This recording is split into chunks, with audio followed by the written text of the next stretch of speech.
तो कैसे हैं आप लोग। आज बहुत दिन बाद आ रहा हूँ। उसका रीज़न ये था कि मेरे स्कूल में यार पीटी थर्ड चल रहा था, तो 5 दिन उसमें बिजी हो गया। फिर अभी नया चैप्टर था तो स्कूल में भी नहीं शुरू किया गया था, तो फिर मैंने खुद ही ये चैप्टर कवर किया। वैसे मैंने लगभग चैप्टर खुद ही कवर करके पढ़ा है। तो आज का हमारा लास्ट चैप्टर है, जो कि टर्म 2 के पर्सपेक्टिव से ये लास्ट चैप्टर है। इसके बाद हमारा पूरा बायो का सिलेबस कंप्लीट हो जाएगा। तो आज का चैप्टर जो है वो है बायोडाइवर्सिटी एंड कंजर्वेशन। आज का लेक्चर बहुत इंपॉर्टेंट होने वाला है, तो भाई अच्छे से देखना, फील करके समझाऊंगा। तो सबसे पहले हम लोग ये जान लेते हैं कि आखिर ये बायोडाइवर्सिटी होती क्या है। अरे मेरे भाई, बायोडाइवर्सिटी तुमको पता ही रहनी चाहिए ना क्या होती है। तो देखो, नाम से क्लियर है, डाइवर्सिटी मतलब क्या होता है। अरे बोल भैया, डाइवर्सिटी मतलब क्या होता है? भिन्नता। भिन्नता को अंग्रेजी में क्या बोलते हैं? वेरिएशन बोलते हैं। हेडिंग के बारे में पता रहेगा तभी हम पढ़ेंगे ना। जब हमें हेडिंग के बारे में नहीं पता रहेगा तो हम कैसे पढ़ लेंगे। तो डाइवर्सिटी मतलब भिन्नता। बायो मतलब बायोलॉजी।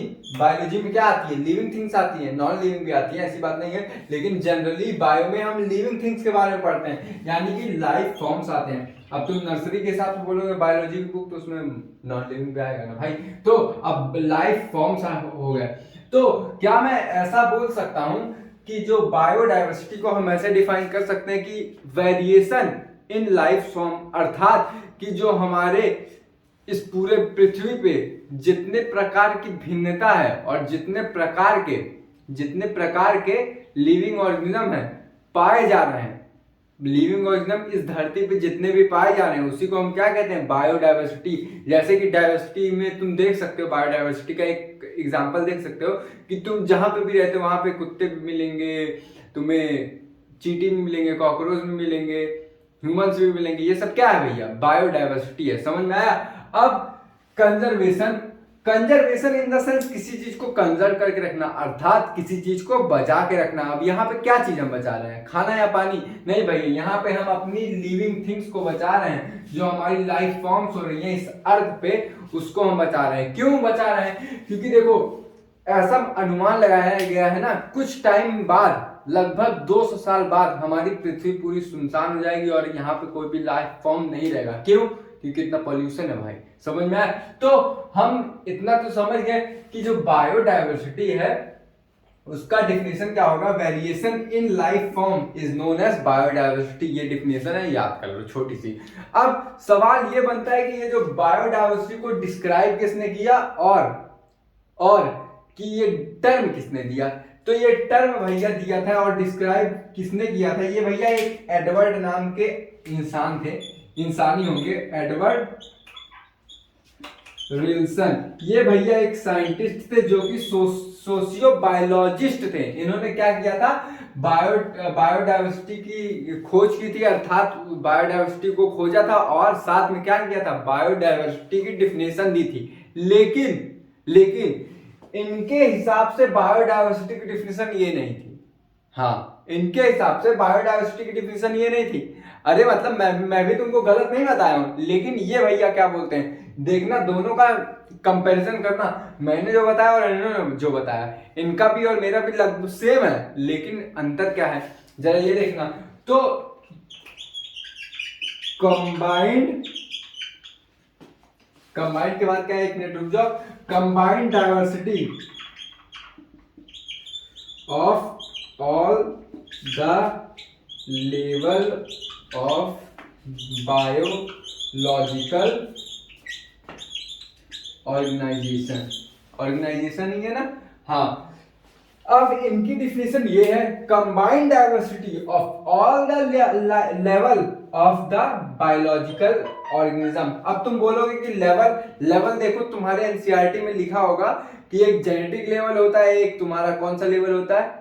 जेनेटिक होता है, स्पीसीज लेवल होता है और इकोलॉजिकल लेवल होता है। मुझको पता है, मैं एनसीईआरटी के पहला पैराग्राफ का कुछ चीज छोड़ रहा हूं, अभी वो कवर करूंगा। पहले मैं बायोडाइवर्सिटी की डिफिनेशन तुमको एकदम क्लियर करना चाह रहा हूं। देखो, ये क्या बोलते हैं? कंबाइंड डाइवर्सिटी मतलब, कंबाइंड मतलब कि डाइवर्सिटी मतलब भिन्नता, कंबाइंड डाइवर्सिटी मतलब जो प्लांट हैं, जो चींटियां हैं, जो भैया हम हैं या फिर कुत्ते बोल रहे, ये सब क्या है? एक तरीके कंबाइंड डाइवर्सिटी है, यानी कि एक दूसरे से जुड़ी हैं और कंबाइंड डाइवर्सिटी है of of all the level, level मतलब जो तुम्हारे जेनेटिक लेवल पे हैं, या फिर स्पीसीज लेवल पे, या फिर इकोलॉजिकल लेवल पे। इकोलॉजिकल मतलब बायोटिक और एबायोटिक कम्युनिटी को मिला के, या फिर किसी की जेनेटिक लेवल को मिला के, या फिर किसी की स्पीसीज का कंपैरिजन करके जो लेवल होता है ऑफ बायोलॉजिकल ऑर्गेनाइजेशन, जो कि लिविंग थिंग्स होते हैं भैया। ये बायोलॉजिकल ऑर्गेनाइजेशन मतलब लिविंग थिंग्स। कौन कौन बायोलॉजिकल में आते हैं? कॉमन सेंस लगाओ भैया, मोनिरा, प्रोटिस्टा, फंजाई, एनिमेलिया, प्लांटी, ये सब क्या है? लिविंग थिंग्स है। तो यही बोले हैं कि combined diversity of all the lifes of biological organisation. इतनी बात समझ में आ गई। अब एनसीईआरटी बोलती है कि मान लो, एनसीईआरटी क्या बोलती है, इसका स्क्रीनशॉट ले लो। Combined diversity of all the level of biological organization, ये याद रखना है अकॉर्डिंग टू किसके? इटार रिल्सन ने। रिल्सन के हिसाब से था। एक मिनट रुकना, यहाँ पे रिल्सन नहीं विल्सन होगा, सॉरी, आज बहुत दिन बाद आ रहा हूँ ना पढ़ाने, तो यहाँ पे विल्सन होगा। इतना मैं लिख लिए, मैं इरेज कर दे रहा हूँ। अब एनसीईआरटी ये बोलती है, अब हम आ गए एनसीईआरटी के पहले पैरा पे, कि अगर इस संसार में मान लो कभी भी कोई आ गया मेहमान, जैसे जादू वाला नहीं होता, जादू जादू कोई मिल गया वाला, वैसे ही यहाँ पे कोई क्या ना आ गया, एलियन आ गया कोई पृथ्वी पे, तो एलियन भैया हैरान हो जाएगा। काहे हैरान हो जाएगा? क्योंकि यहाँ पे बहुत तुच्छ प्राणी के इंसान रहते हैं। यानी कि यहाँ पे इतनी ज्यादा बायोडाइवर्सिटी है कि कोई भी एलियन अगर पृथ्वी पे आया तो इतनी ज्यादा डाइवर्सिटी देख के क्या हड़क जाएगा, समझे? तो क्या क्या देखेगा एनसीईआरटी के हिसाब से? तो वो देखेगा कि हमारे, एक तुमको जनरली बता रहा हूं, मैंने तुमको बताया था कि माइक्रोब्स इन ह्यूमन वेलफेयर में लगभग हमारे पास 2 लाख वैरायटी थी राइस की, और उसमें से 27 वैरायटी किसकी थी? बासमती की। तो भैया जब हमारे जो फूड्स में इतनी डाइवर्सिटी है, तो लिविंग ऑर्गेनिज्म में कितनी होगी भैया? कॉमन सेंस लगाओ, बहुत ज्यादा होगी। तो जब कोई एलियन, ये कौन है भैया? एलियन है। एलियन पृथ्वी पे आएगा तो वो क्या देखेगा? वो देखेगा एक आंटी को एफबी चलाते हुए। बोलोगे हाँ पगला गए हो क्या बे, एक आंटी को एफबी चलाते हुए? हाँ भैया, तो लिखो लिखो भैया, समझा रहा हूं क्या बोलना चाह रहा हूं। जब एलियन पृथ्वी पे आएगा, वो एक आंटी को देखेगा एफबी चलाते हुए, तो उस आंटी को हम बोलेंगे और आंटी, मतलब कि आंटी को बोल रहा और आंटी। आंटी का मतलब आंटी ही होता है भैया, और आंटी एफबी। यानी कि जब एलियन पृथ्वी पे आएगा तो वो क्या देखेगा कि एक ठो आंटी है, वो क्या करेंगी? एफबी चलाएंगी। इतनी बात समझ में आ गई? तो अब जरा और आंटी एफबी, ये ट्रिक है मेरी, काहे ये ट्रिक बनाए हैं, क्या जरूरत है, जरा ये भी जान लो। एक सेकंड बस रुक जाओ, कहां गया भैया? हाँ, अब और आंटी एफबी, ये मेरा ट्रिक है। ये क्या ट्रिक है जरा तुम समझना। जैसे ही कोई एलियन पृथ्वी पे आएगा, वो देखेगा एक ठो आंटी है एफबी चला रही, जरा मेरे साथ बोलो और आंटी एफबी। अबे बोलो ना भैया, बेशर्मी से नहीं बोलते तुम लोग, बोलो मेरे साथ और आंटी एफबी। तो और मतलब, यानी कि और मतलब क्या होगा? और मतलब होगा अपुंसिया, समझे भैया? अपुंसिया का और मतलब अपुंसिया। आंटी मतलब आंट, एफ मतलब फिशेस, बी मतलब भैया क्या होगा? बीटल्स होगा। तो समझ गए? और आंटी एफबी, और मतलब अपुंसिया, आंटी मतलब चीटी, एफ मतलब फिश, बी मतलब बीटल्स। अब एनसीईआरटी एक चीज और बोलती है। क्या बोलती है? एनसीईआरटी नहीं बोलती वैसे, वो तो नॉन लिविंग है। वो बोलती है कि लगभग यहाँ पे 2000 स्पीसीज पाए जाते हैं, किसके? ओपुंसिया के। और बोलती है लगभग करीब 2000 स्पीसीज किसके पाए जाते हैं? ये किसके पाए जाते हैं? ये भी भैया पाए जाते हैं आंट के। लेकिन फिशेस के केस में वो 28,000 हो जाते हैं स्पीसीज, 28,000। और अगर हम बीटल के केस की बात करें तो बीटल में भैया हमारे कितने हो जाएंगे? अरे बोलो ना भैया, बीटल में कितने होंगे? बीटल में होंगे 3 लाख स्पीसीज हो जाएंगे। अर्थात यहाँ पे तुम देख सकते हो कि ओपुंसिया में, आंट में, फिशेस में, बीटल्स में कितनी भिन्नता पाई जा रही है, कितनी डाइवर्सिटी पाई जा रही है। तो भैया एलियन जब आएगा तो इतनी डाइवर्सिटी देख के हड़क जाएगा, समझे? तो उसी डाइवर्सिटी को देख के हमारे जो कौन थे? एडवर्ड, कौन, विलियमसन या विलियमसन? विलियमसन ने क्या बोला, जो कंबाइंड क्या है, कंबाइंड जो डाइवर्सिटी है ऑफ ऑल द लेवल, समझ में आया? और वो कौन सी लेवल की बात कर रहा है, जो कि हमारे जेनेटिक हो सकते हैं, स्पीसीज हो सकते हैं, या फिर इकोलॉजिकल लेवल की बात कर रहा है। ऑफ के आगे क्या था, ऑफ बायोलॉजिकल ऑर्गेनाइजेशन, यानी कि प्रोटिस्टा हो गया, मोनिरा हो गया, फंजाई हो गया, एनिमेलिया हो गया, या फिर बोल लो तुम पोरीफेरा, कॉलोनिडेंड्रा, सिलेंडर, ये सब क्या है, लिविंग ऑर्गेनिज्म है। और बायो मतलब लिविंग ऑर्गेनिज्म, लिविंग ऑर्गेनिज्म में जितने भी लिविंग ऑर्गेनिज्म है उसमें जो जो भिन्नता पाई जाएगी भाई तुम्हारा क्या होगा, बायोडाइवर्सिटी होगा। इतनी बात समझ में आई। हिस्ट्री का और आंटी एफ भी, और मतलब ओपुंसिया, आंटी मतलब आंट, एफ मतलब फिशेस, बी मतलब बीटल्स। ये नंबर याद कर लो, मेरे साथ साथ बोलो। अपुंसिया 20,000 स्पीसीज, उसके बाद क्या था, आंटी यानी कि एंट था, आंख बंद करके बोल भाई, एंट था, एंट का कितना था 20,000 स्पीसीज।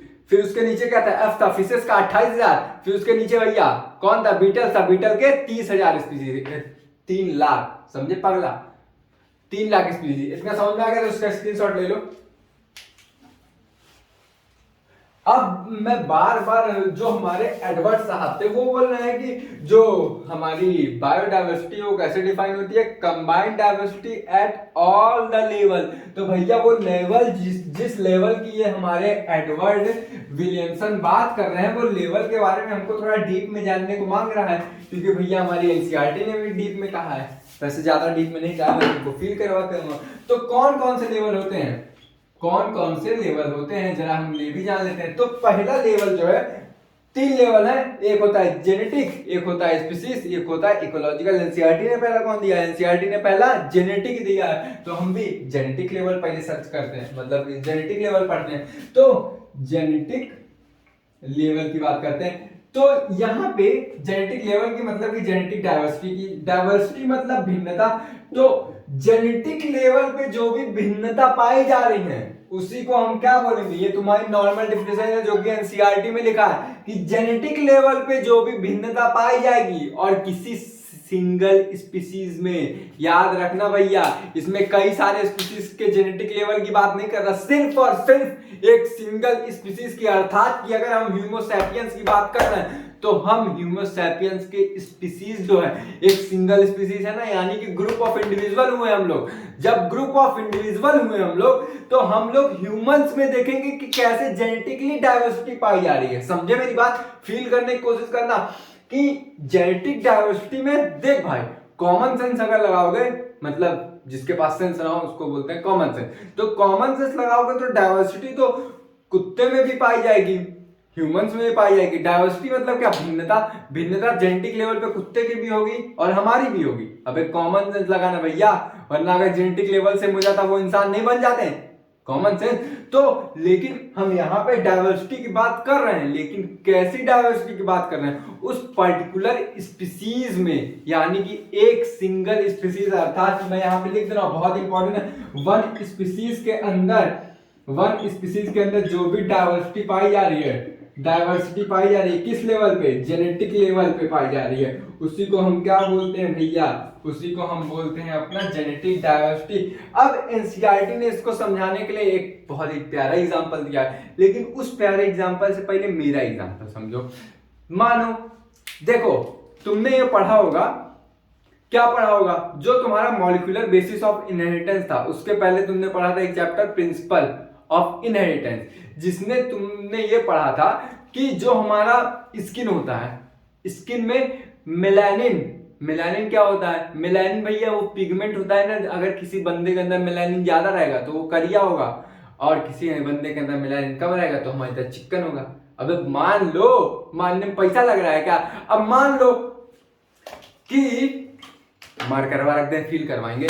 जैसे कि मान लो मैं एक ह्यूमो सैपियंस हूं, मतलब कि एक सिंगल स्पीसीज में आऊंगा, वो स्पीसीज कौन सी होगी, ह्यूमो सैपियंस की स्पीसीज होगी। मैं हूं और क्रिस गेल भैया हैं। वैसे मैं क्रिस गेल से गोरा हूं, है कि नहीं, ठीक लगता हूं कि नहीं। अबे मान लो रे भैया, पैसा थोड़ी ना लग रहा है, समझ रहे हैं, करिया है, मान लो, लेकिन क्रिस गेल के हिसाब से भैया गोरा हूं, है कि नहीं। तो क्रिस गेल है और मैं हूं, हम दोनों क्या है, एक सेम स्पीसीज के हैं। या ध्यान देना, ये क्रिस गेल भैया हो गए, रुक जाना भैया, तुम लोग मानोगे नहीं ना भैया। भैया तुम लोग ना, ये देखो भैया, ये हमारे हाथ क्या हुए, ये भैया क्रिस गेल साहब हुए। तो क्रिस गेल भैया करिया है और हम भैया हम गोरे हैं, हद बस ज्यादा समझोगे तो। ये हम दोनों क्या है, एक सेम स्पीसीज से बिलोंग कर रहे हैं। और वो स्पीसीज कौन सी है? फेलिस कैमेलारिस या फिर पैंथेरा टिग्रिस? अबे ह्यूमोसेपियंस की बात हो रही है भैया, दैट ससुर, ह्यूमोसेपियंस की बात हो रही है। तो इनके अंदर मेलानिन क्या हो रहा है? ज्यादा हो रहा है। क्यों ज्यादा हो रहा है? सवाल ये बनेगा क्यों ज्यादा हो रहा है? क्योंकि भैया वो लोग ट्रॉपिकल रीजन पे ऐसी जगह पे रहते हैं। तुम बोलोगे कि हम लोग भी ट्रॉपिकल रीजन पे रहते हैं। हाँ भैया, तुम्हारी बतिया तो सही है, लेकिन वहां पे जो है सनलाइट की इंटेंसिटी जो होती है ना, ज्यादा आती है। तो मेलानिन तभी ज्यादा होगा जब वहां पे सनलाइट ज्यादा होगा। क्यों ज्यादा होगा मेलानिन? क्योंकि वो जो सनलाइट से यूवी रेज आ रही है, उनसे बचने के लिए हमारा मेलानिन का क्या होगा? प्रोडक्शन होगा, सिंथेसिस होगा। जब सिंथेसिस होगा तो वो हमें यूवी रेज से क्या करेगा? मेलानिन बचाएगा। अर्थात कि जो मेरी तरह करियां हैं उनको कैंसर नहीं होगा स्किन, और जो तुम्हारी तरह गोरे हैं वो भैया उनको कैंसर होगा। समझे? तो ये क्रिस गेल साहब हुए, इज्जत दे दे, ये हम हुए। तो हमारे अंदर मेलानिन का सिक्रेशन कम हो रहा है और इनके अंदर मेलानिन ज्यादा प्रोड्यूस हो रहा है। तो लेकिन हम दोनों सेम स्पीसीज से हैं, लेकिन ये कहां वेरी कर रहा है? ये भैया साउथ अफ्रीका में रहते हैं। साउथ अफ्रीका में रहता है ना? हाँ, ये साउथ अफ्रीका में रहते हैं और हम भैया इंडिया में रहते हैं। तो हमारी जो जेनेटिक डाइवर्सिटी है वो कैसे वेरी कर रही है? एक स्पीसीज के हैं हम लोग ह्यूमोसैपियंस है, लेकिन वेरी कैसे कर दी? डिस्टेंस के हिसाब से। अर्थात कि मैं ये बोल सकता हूं, ये वेरी करती है डिस्ट्रीब्यूशनल रेंज पे। अर्थात कि एक जगह से दूसरे जगह पे हमारी डिस्ट्रीब्यूशनल रेंज पे वेरी करती है। कैसे? भैया वो साउथ अफ्रीका में है, हम भैया इंडिया में है। तो हमारे अंदर मेलानिन का सिक्रेशन कम हो रहा है। क्यों? हमारे यहाँ सनलाइट कम आ रही है, उनके यहाँ मेलानिन ज्यादा बन रहा है। क्यों बन रहा है ज्यादा? क्योंकि वहां पे सनलाइट ज्यादा आ रही है। तो अर्थात मैं ये बोल सकता हूं कि भिन्नता पाई गई, एक सेम स्पीसीज में पाई गई। भाई हम दोनों सेम स्पीसीज के बिलोंग करते हैं ना, ह्यूमोसैपियंस, और भिन्नता भी पाई गई। यहाँ पे जेनेटिक लेवल पे डाइवर्सिटी यानी कि भिन्नता बोल रहा है। तो भैया उनके अंदर जो जीन होगा मेलानिन बनाने वाला वो ज्यादा बनाएगा, और हमारे अंदर जो है वो कम बनाएगा। और वो किस पे वेरी करेगा? डिस्ट्रीब्यूशन पे, कि हमारा कैसा डिस्ट्रीब्यूशन हुआ है। हम भैया इंडिया में, यहाँ पे सनलाइट ज्यादा कम आ रही है, लेकिन वो भैया साउथ अफ्रीका में है। साउथ अफ्रीका में क्या हो रहा है? सनलाइट ज्यादा आ रहा है। समझ में आया? अब एनसीईआरटी जो बोलती है वो हम देखते हैं। एनसीईआरटी का एग्जांपल समझे, उनका नहीं समझेंगे तो गड़बड़ा जाएगा। तो एनसीईआरटी क्या बोलती है? एक भैया होते हैं ना, राउवोल्फिया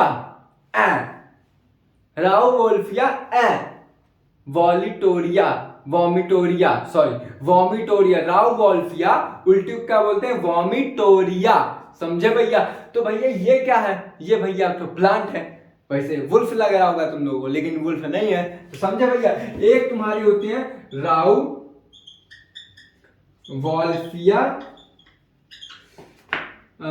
वॉमिटोरिया, प्रोनाउंसिएशन सही है, स्पेलिंग गलत होगा तो तुम लोग मिला देना। राउवोल्फिया वॉमिटोरिया, ये भैया एक प्लांट है। और ये कहां पाई जाती है? सवाल ये बनेगा कि ये कहां पाई जाती है। तो ये भैया हमारे हिमालय पर्वत जो नहीं है वहां पे पाई जाती है। मतलब कि हिमालय पर्वत में ये यहाँ पे भी पाई जा सकती है, यहाँ पे भी पाई जा सकती है, यहाँ पे भी पाई जा सकती है, लेकिन ये हिमालयाज पे पाई जाती है। ये जरूरी है याद रखना। और यहाँ पे कहीं भी पाई जा सकती है, मतलब हिमालयाज में कहीं भी पा सकती है, लेकिन हिमालयाज में ही पाई जाएंगी।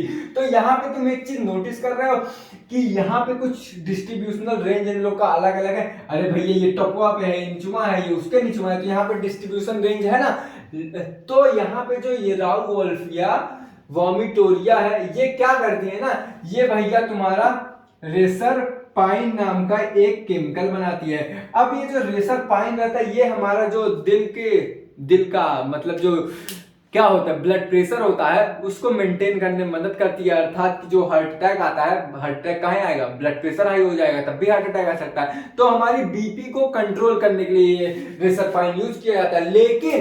लेकिन हैरानी की ये बात है कि एनसीईआरटी ये बोलती है कि हमने ऐसा डाइवर्सिटी देखा जेनेटिक लेवल पे कि ये दोनों स्पीसीज कौन सी हैं, ये भी तुम्हारी कौन सी है, ये भी राउवोल्फिया वोमिटोरिया है, ये भी राउवोल्फिया, ये भी राउवोल्फिया, लेकिन जो ये टॉपवा वाली है, एनसीईआरटी ने ये पर्टिकुलरली बोला नहीं है कि टॉप वाली पे ज्यादा होगा नीचे वाली पे, कोई भी ज्यादा हो सकता है, ये एनसीईआरटी नहीं बोला, बस एनसीईआरटी ने इतना गंदा खेला है, बोला है कि कुछ जगह पे जो डिस्ट्रीब्यूशनल रेंज है, कुछ जगह पे उनको देखा गया कि उनके पास ज्यादा रिसरपाइन निकल रहा है, कुछ जगह पे कम, तो हम समझ लेते हैं कि ऊपर वाले पे रिसरपाइन ज्यादा निकल रहा है, नीचे वाले पे कम निकल रहा है, और इससे नीचे वाले पे इतना कम निकल रहा है। लेकिन तुम ये देखो, ये दोनों स्पीसीज क्या है, सेम है, और कहां पे है, डिस्ट्रीब्यूशनल रेंज पे भी है, लेकिन भैया इनके अंदर भिन्नता क्या क्या है, जो टॉप वाला है वो रिसरपाइन रिलीज कर रहा है, ये 5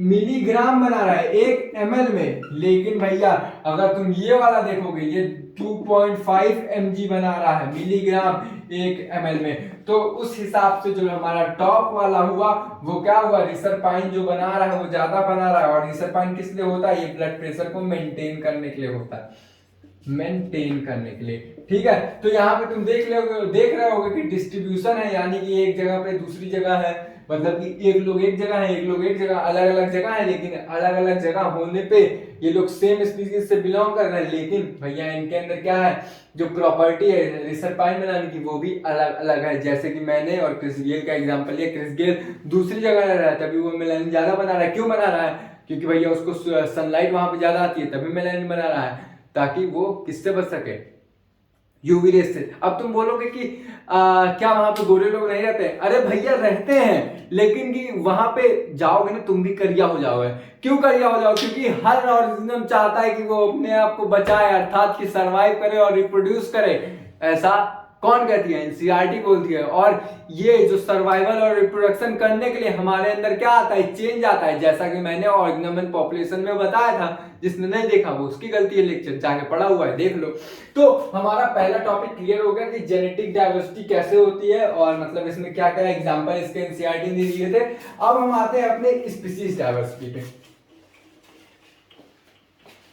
और सुनो एक चीज और बता रहा हूं कि कल का जो लेक्चर होगा वो मेरा पीडीएफ फॉर्म में रहेगा, मतलब मैं घर ही पे रहूंगा, लेकिन वो मैंने एक पीडीएफ बनाया है तो उससे ज्यादा फील करके तुमको समझा पाऊंगा, क्योंकि कल वाले में ना तुमको नंबर्स याद करने पड़ेंगे, तो नंबर्स की उसमें ट्रिक भी है, तो तुमको कल लेक्चर रिकॉर्डेड मिलेगा इन द फोन, और आवाज मेरी ही रहेगी।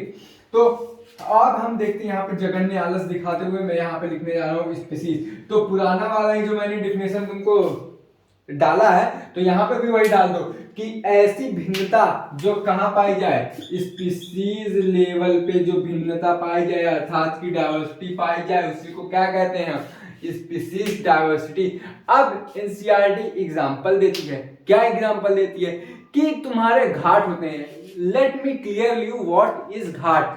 तो देखो भैया, मान लो ये तुम्हारे हैं, ये अर्थ है, इंडिया का मैप है निचवा वाला, कौन निचवा वाला, अबे इंडिया भैया ऐसे दिखता है ना, कैसे दिखता है हमको खुद नहीं पता, इंडिया भैया ऐसे दिखता है ना, अबे समझ लो भैया ऐसे दिखता है ना, तो ये निचवा वाला हिस्सा है, समझे, इसी को तनी जुनिया दिए हैं, समझे भैया। तो यहाँ पे अगर मान लो घाट क्या होता है, घाट ये होता है कि जिस एरिया में किस एरिया में ये नहीं बताने जा रहा हूं अभी, बस इतना समझो कि जिस एरिया में पहाड़ ज्यादा बड़े बड़े हों, और उन पहाड़ों से जो पानी तुम्हारा टकराए, अबे पानी तभी टकराएगा ना जो जब इवोपरेट होगा, तो इवोपरेट होने के बाद जब तुम्हारा पानी उससे टकरा के फिर से in the form of rain कहां आ जाए, पृथ्वी पे, अर्थात कि जब तुम्हारा पानी इस पत्थर से टकराए और तुम्हारा पानी नीचे आ जाए, उस एरिया को ही हम क्या बोलते हैं, घाट बोलते हैं, समझ में आया। अब एक चीज बताओ, ये तुम्हारा कौन सा डायरेक्शन है, कौन सा है भैया, वेस्ट है, अबे पगला ईस्ट है, ये तुम्हारा ईस्ट है, तो ये तुम्हारा वेस्ट हुआ, और यहाँ तुम्हारा नॉर्थ हुआ, और यहाँ तुम्हारा साउथ हुआ। अबे कॉमन सेंस लगाना भैया, यहाँ पे ईस्ट होता है ना, हम लोग जहाँ पे रह रहे हैं ये ईस्ट पोर्शन है ना, अबे बैल हो भैया तुम लोग, जाके पहले क्या बोलते हैं, मैप देख के आओ कौन सा एरिया ईस्ट है कौन सा वेस्ट है, लेकिन मैं तुमको बता दे रहा हूँ ये तुम्हारा ईस्ट है, ये तुम्हारा वेस्ट है, ये तुम्हारा नॉर्थ है, ये तुम्हारा साउथ है, लेकिन हमको काम किसका है, ये इसका बस काम है, अर्थात कि हमको वेस्ट और ईस्ट का काम है।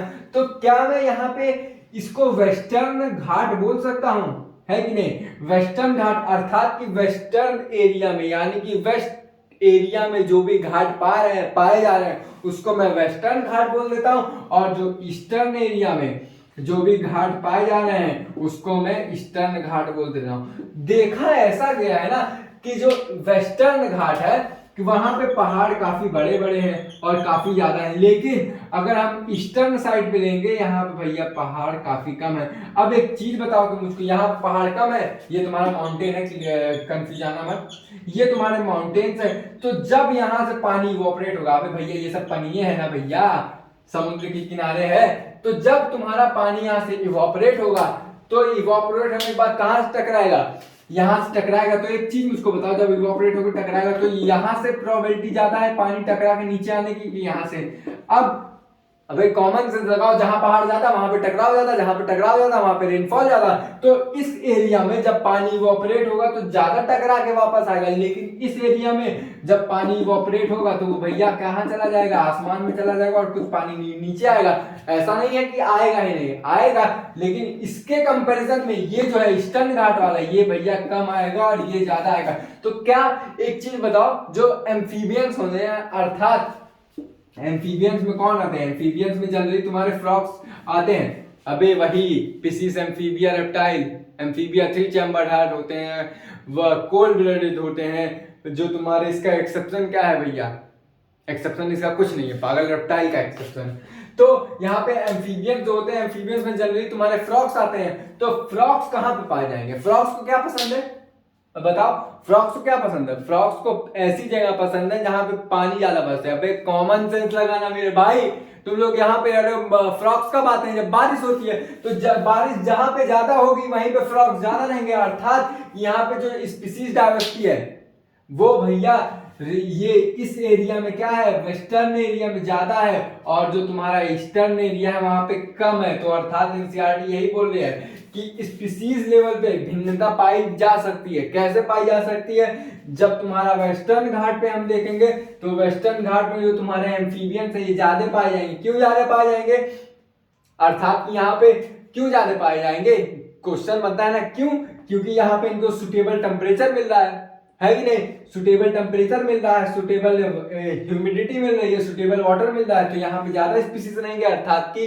डाइवर्सिटी यहाँ पे ज्यादा रहेगी। अब यहाँ पे भैया एम्फीबियंस को प्रॉपर पानी नहीं मिल रहा है, प्रॉपर वो नहीं मिल रहा है, तो यहाँ पे रहना कोई एम्फीबिया पसंद करेगा, नहीं पसंद करेगा। लेकिन जो लोग यहाँ से यहाँ नहीं जा पाएंगे वो मजबूरन तो रहेंगे ही ना भाई, इतना दूर तो ट्रैवल करके जा नहीं पाएंगे। लेकिन इसके कंपैरिजन में यहाँ पे ज्यादा पाया जाएगा। क्यों ज्यादा पाया जाएगा, क्योंकि यहाँ पे जो तुम्हारा प्रॉपर अमाउंट में वाटर भी नीचे आ रहा है, अर्थात कि फ्रॉग इजीली सरवाइव भी कर पा रहे हैं। अब ये मेरी भाषा में समझो, मेरी भाषा इन द सेंस मेरे एग्जांपल से एक चीज बताओ कि लाइफ ज्यादा कहां पे फॉर्म हो सकती है, लाइफ ज्यादा कहां फॉर्म हो सकती है, मतलब कि अमेरिका में या फिर सुनना इंडिया में।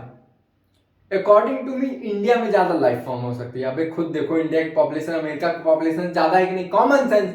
लेकिन रीजन क्या है, क्यों रीजन है, क्योंकि भैया वहां पे ना तुम देखोगे 365 डेज यानी कि एक साल में सिर्फ और सिर्फ क्या होती है, ठंडी होती है। लेकिन अगर तुम देखोगे इंडिया का, तो इंडिया में भैया सीजनल चेंज आते हैं, 4 सीजन आते हैं, विंटर स्प्रिंग ऑटम समर, ये 4 सीजन आते हैं। और जहां पे सीजन ज्यादा वहां पे डाइवर्सिटी ज्यादा। ये थोड़ा बेवकूफों वाला एग्जांपल था, जरा और अच्छे से समझो।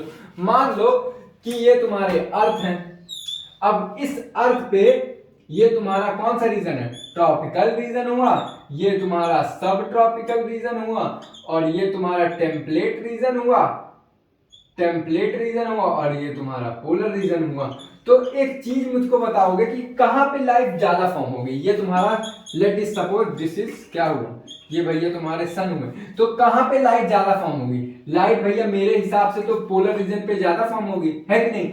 अबे पगला गए हो क्या भैया? पोलर रीजन में कैसे ज्यादा होगी, ट्रॉपिकल रीजन में होगी। अबे खुद देखो ना, जो हमारा अर्थ है वहां पे ट्रॉपिकल रीजन में ही आता है ना कहीं आता है। तो यहाँ पे डाइवर्सिटी ज्यादा है कि नहीं, अर्थात यहाँ की पॉपुलेशन ज्यादा है, यहाँ पे भिन्नता ज्यादा है। लेकिन ट्रॉपिकल लेवल पे या फिर पोलर रीजन में बोल लो, जो पोलर रीजन है यहाँ पे लाइफ ज्यादा फॉर्म होती है। नहीं भैया, यहाँ पे कुछ ही लोग रह पाते हैं, सब लोग नहीं रह पाते। जो लोग मजबूरी में रहते हैं वो रह लेते हैं, और कुछ ओरिजिनल में रहते हैं, जैसे ये पोलर बियर हो गया, या फिर तुम स्नो लेपर्ड बोल लो, ये सब यहाँ पे रह पाते हैं। लेकिन पेंगुइन रह पाती है। लेकिन यहाँ पे भैया तुम देखोगे, जो पोलर रीजन के कंपैरिजन में यहाँ पे जो है क्या है, डाइवर्सिटी ज्यादा है, अर्थात की भिन्नता ज्यादा है। अब इसका रीजन जरा बायोलॉजिकल लैंग्वेज में समझना। देख मेरे भाई, इकोलॉजिकल लैंग्वेज में, क्यों इकोलॉजिकल लैंग्वेज में, अभी समझ में आएगा। सनलाइट यहाँ पे ज्यादा, सनलाइट यहाँ पे ज्यादा, अभी तुमको कुछ याद आएगा। सनलाइट जहां पे ज्यादा, वहां पे प्लांट की प्रोडक्टिविटी ज्यादा। और तुम बोलोगे प्लांट की प्रोडक्टिविटी कैसे ज्यादा होगी? अबे मेरे भाई, प्लांट ही तो सनलाइट की मदद से फोटोसिंथेसिस करते हैं, और फोटोसिंथेसिस करेंगे तो कुछ एनर्जी लेंगे और साथ में फूड बनाएंगे। अब जब प्लांट प्रोडक्टिविटी ज्यादा, तो भैया एनिमल की जो प्रोडक्टिविटी है वो ज्यादा होगी। एनिमल प्रोडक्टिविटी, अब कॉमन सेंस लगाओ, एनिमल प्रोडक्टिविटी कैसे होगी? अबे मेरे भैया, जब तुम्हारे प्लांट ज्यादा, तो उनको खाने वाले एनिमल्स भी तो ज्यादा रहेंगे। क्यों ज्यादा रहेंगे? अब मान लो कि कोई एनिमल हुआ, वो प्लांट खाए, फिर उसके बाद क्या करेगा? अपनी जनसंख्या भी बढ़ाएगा ना, क्योंकि इस संसार में आदमी किस लिए आया है? सर्वाइवल के लिए। और किसके लिए? रिप्रोडक्शन के लिए। सर्वाइवल तो हो गया, कैसे? खाना खा के ही तो जिंदा रहते भैया। और रिप्रोडक्शन के लिए, तो फिर उसके बाद खाना खाने के बाद वो क्या करेगा? रिप्रोडक्शन करेगा। अल्टीमेटली जो है तुम्हारी पॉपुलेशन बढ़ेगी, और अल्टीमेटली तुम्हारी जो डाइवर्सिटी है वो क्या करेगी? इंक्रीज करेगी। तो यहाँ पे, और अगर तुम पोलर रीजन की बात करो, तो पोलर रीजन में भैया डाइवर्सिटी कम रहेगी। क्यों? क्योंकि यहाँ पे सनलाइट ज्यादा तो प्लांट कम। मतलब यहाँ पे सनलाइट कम तो प्लांट कम तो प्लांट को खाने वाले एनिमल कम। जब एनिमल कम, तो एनिमल की डाइवर्सिटी भी कम। समझ में आया? और ये तुम्हारा जो एग्जांपल है, कौन सा? ये बायोलॉजी मतलब एनसीईआरटी का एग्जांपल है, और ये मेरा एग्जांपल है। इसमें बस ये वाला एक बार फिर से रिकैप पा दे रहा हूं कि डाइवर्सिटी एरिया पे डिपेंड कर रही है। कैसे? कि जहां पे उनको प्रॉपर जो मतलब मिल रहा है, सुटेबल चीज मिल रही है। क्या मिल रही है? यहाँ पे इनको जैसे ही पानी तुम्हारा ऊपर जा रहा है तो टकरा के नीचे आ रहा है, तो यहाँ पे ज्यादा ह्यूमिडिटी होगी, ज्यादा थोड़ा बारिश वाला माहौल होगा। तभी तुम्हारे एम्फीबिया अर्थात की फ्रॉग यहाँ पे भाग के चले जाएंगे, अर्थात की सारे फ्रॉग्स यहीं आ जाएंगे, तो यहाँ पे डाइवर्सिटी ज्यादा हो गई। और जब भैया यहाँ पे पनिया टकरा के ऊपर चला जा रहा है, तनी बहुत पानी आ रहा है, तो यहाँ पे फ्रॉग रहना ज्यादा पसंद करेंगे, नहीं रहेंगे। लेकिन कुछ ही फ्रॉग रह पाएंगे। क्यों रह पाएंगे? क्योंकि सारे फ्रॉग यहाँ से यहाँ नहीं जा सकते हैं। समझ में आया मेरे भाई? तो यही एनसीईआरटी ने बोला है कि स्पीसीज डाइवर्सिटी कैसे, अर्थात कि स्पीसीज लेवल पे भिन्नता जगह के हिसाब से। देखो यहाँ पे बताने की कोशिश किया कि जो तुम्हारा वेस्टर्न घाट है, वहां पे जो स्पीसीज हैं, अबे मेरे भैया फ्रॉक्स की भी अलग अलग स्पीसीज होती हैं। अबे जब बीटल्स की इतनी ज्यादा स्पीसीज, चावल की इतनी ज्यादा स्पीसीज, तो फ्रॉग की स्पीसीज ज्यादा नहीं होगी? हाँ होगी। तो जब फ्रॉग्स की इतनी ज्यादा स्पीसीज है, तो यहाँ पे जब पानी ऊपर जाके टकरा के नीचे आएगा, तो यहाँ पे अल्टीमेटली जो स्पीसीज की वैरायटी है वो भी ज्यादा रहेगी, क्योंकि सारे लोग यहीं पे आना ज्यादा पसंद करेंगे। इतनी बात समझ में आ गई? इसका स्क्रीनशॉट ले लो। काफी वैसे गन्ना गया है, कोई बात नहीं। इसका पीडीएफ मेरे पास बहुत मस्त है, बहुत मस्त, मतलब बहुत मस्त। इसका जो नोट्स है ना, बहुत ही मस्त है। तुम अगर मांगोगे ना मुझसे, तो बोलोगे भाई इतना मस्त नोट्स कहाँ से पाए और कैसे बनाया है यार। अब हम आते हैं इकोलॉजिकल डाइवर्सिटी में, जो थोड़ा कम हो रहा है। क्यों कम हो रहा है? कहीं को थोड़ा एनर्जी ज्यादा लॉस होती है पढ़ाने में, तुमको पता नहीं होगा, मास्टर लोग से पूछना अपने। तो अब हम आते हैं भैया अपने किस पे? इकोलॉजिकल डाइवर्सिटी पे आते हैं। अब इकोलॉजिकल डाइवर्सिटी जानने से पहले हम ये जान लेते हैं कि व्हाट इज इकोलॉजी। तो इकोलॉजी क्या होता है भैया? मैंने बताया था, बायोटिक और एबायोटिक कम्युनिटी को मिला के हम क्या कहते हैं? इकोलॉजी बोलते हैं। The term ecology given by, ये वैसे एनसीईआरटी ने दे दिया है, लेकिन तुमको जानना जरूरी है, टेंसले साहब ने। अर्थात की इकोलॉजी जब पढ़ोगे तो टेंशन एकदम मतलब बहुत ही इजी स्मूथली कवर हो जाएगा।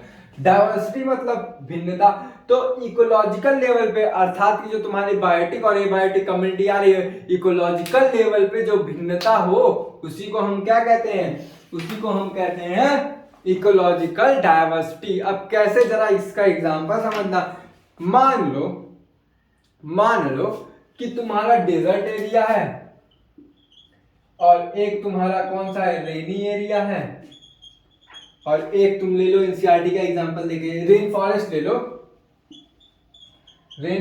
ले लो, और एक तुम सॉरी एक तुम डेजर्ट ले लो और एक तुम अमेज़न ले लो।